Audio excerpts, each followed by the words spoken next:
ಅಣ್ಣಗೆ ಇವನನ್ನು ಕಾಣಲು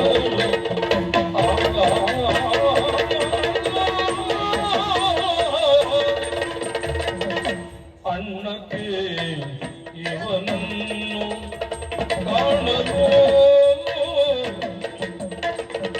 ಕಣ್ಣ ಪಾಪವು ಕಳೆದು ಹೋಯಿತು ಕಣ್ಣ ಪಾಪವು ಕಳೆದು ಹೋಯಿತು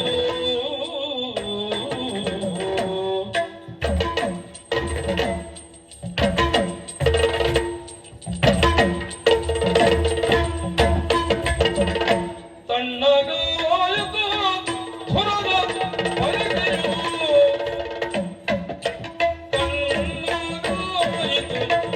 ತಣ್ಣಗಾಯಿತು ಹೊರದ ಹೊರಗೆಯು ಪುಣ್ಯ ಪುರುಷನೇ ಧಿಡವಿದು ಈತನು ಪುಣ್ಯ ಪುರುಷನೇ ಧಿಡವಿದು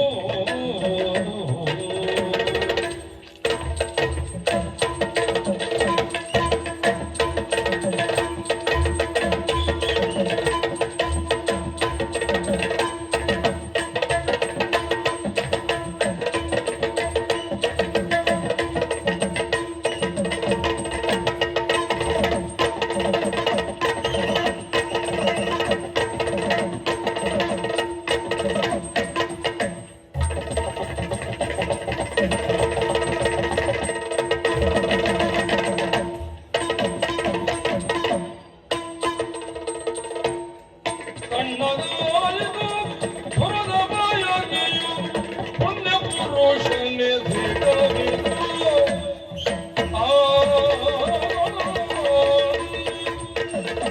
ಅಣ್ಣ, ಇವನನ್ನ ಕಂಡಾಗ ನನಗೂ ಅನೇಕ ರೀತಿಯಾದಂತಹ ಭಾವನೆ ಮೂಡ್ತಾ ಉಂಟು.